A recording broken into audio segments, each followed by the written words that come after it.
Good morning, Meredith. Well, those stakes could not be higher for John McCain. Tonight is his last best chance to appeal to a huge television audience of those undecided swing voters and try to reverse the momentum of this campaign. It's worth fighting for. Nothing is inevitable. We never give up. We never quit. We never hide from history. We make history.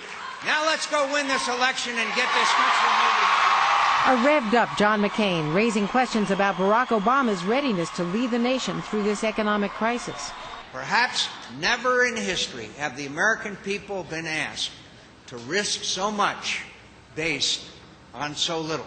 When the two men meet tonight, they will tangle over competing economic plans. McCain calls Obama a big taxer. The Obama campaign denies it. We're dealing with the big lie, the kind of very cynical political operative idea is that if you repeat the big lie over and over again, then people start believing it.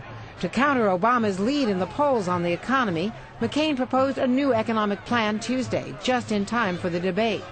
McCain would eliminate taxes on unemployment benefits, cut the capital gains tax in half, fully insure all bank deposits, and in an appeal to 9 million seniors, lower the tax on withdrawals from retirement accounts.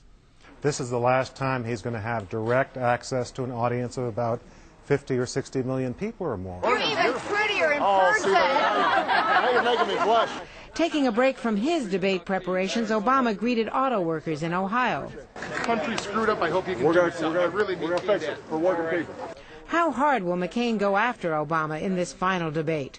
Monday night, McCain told a radio interviewer he will bring up Obama's disputed connection to the 60s radical William Ayers. I think he's probably ensured that it will come up this time. And look, Mark, it's not that I give a damn about some old washed-up terrorist and his terrorist wife that on 2001 said they wish they'd bomb more. What I care about and what the American people care about is whether he is being truthful with the American people. The vast majority of American people associate terrorism with, radical Islamic groups and Al-Qaeda. And I just think it's over the top. Going after Obama's character could be risky if it backfires with swing voters. If McCain goes down that road, and some people are telling him to do it, I think he'll hurt himself badly in that debate. It will be the end. In all but name. I also think he's got to show that he's going to fight for the American people, not again necessarily against Barack Obama, but for the American people. And that new New York Times poll shows that people who turned against McCain in recent weeks, in fact since the first debates, shows two main reasons: what they see as negative attacks and also his choice of Sarah Palin as his running mate. Matt? All right, Andrea, thanks very much. Andrea Mitchell. We've got senior advisors for both candidates with us, Robert Gibbs from the Obama campaign and Nicole Wallace from the McCain campaign. Nice to have you both here. Nice to be here. Let me start, Nicole, with you and what Andrea was just talking about, this New York Times CBS poll. It's got 14-point lead for Barack Obama. That's one poll. A lot of other polls are much, much closer. But inside this poll, what Andrea just talked about, that about 60% of people say that they have been turned off by negative attacks by John McCain on Barack Obama. How do you respond to that? Well, listen, the polls are down. Many, present company excluded, are counting John McCain and Sarah Palin out. And John McCain has been here before. The landscape looked pretty similar, actually far more bleak during the Republican primaries. So I think he's talked about how Americans need to take these final 3 weeks and really ask themselves, do they want someone who has a record of fighting for them? Do they want someone with a record of reform? Or do they want someone who says one thing and does another? And I'll get to your question about negative attack. Yeah. Barack Obama has been brilliant, and Robert has been brilliant at painting our campaign as the one that launches negative attacks. She's setting you up for something here. Listen, the truth is Barack Obama has spent more millions of dollars on negative attack ads than John McCain, and we've lost the spin war. But the perception here, if you listen to this poll, the perception is that John McCain's the one being negative. So how's it going to impact the tone tonight? Will John McCain go negative tonight? Can he afford to go negative tonight?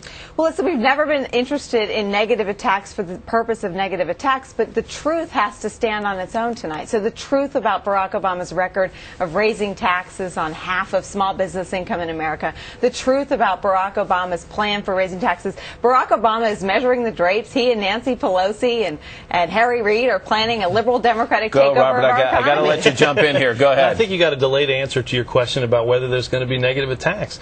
They're not losing a spin war. That was a poll of the American people. 6 in 10 people think John McCain is far more interested, twice as many, more interested in attacking Barack Obama than saying what he'd do as President of the United States. What we need to do in this debate, and what Barack Obama's done in each of the previous debates, and what he'll do tonight, is lay out a plan to get this economy moving again, to make health care more affordable, to cut taxes for middle-class families. What are the rules of engagement for your candidate tonight? If John McCain, and we don't know what's going to happen tonight, but if the subject of Bill Ayers or another negative subject comes up tonight, out of the mouth of John McCain, what are the rules of engagement? Does Barack Obama let it slide off his back, or does he fire back? Well, look, we will respond appropriately, whatever the question and the response is. But I think that poll demonstrates that the American people want to see from the person who's going to be the next President of the United States, what are the solutions that they have for their family? How are you going to create jobs and get them back to work?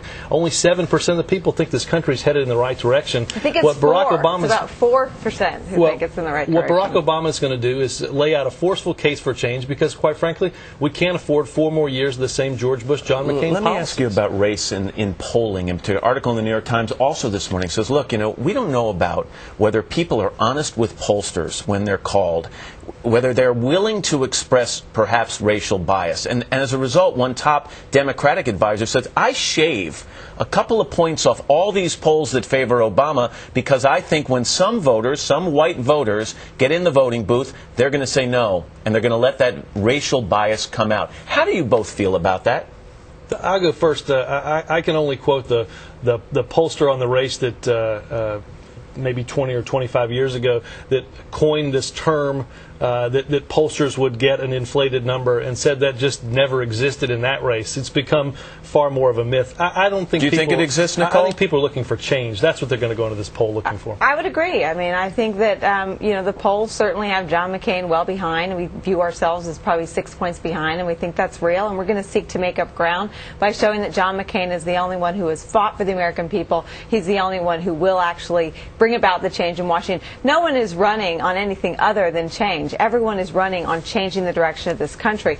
John McCain is the only one who's actually done it. On race, I would just say the poison that was injected by the Obama campaign surrogates on Friday is one that no one should stand for. Not the media, not the Obama campaign, and John McCain will not stand for that. I'll give you 5 seconds. Matt, I'm shocked that there's polls that show that the McCain campaign is far more interested in attacking Barack Obama than in proposing solutions.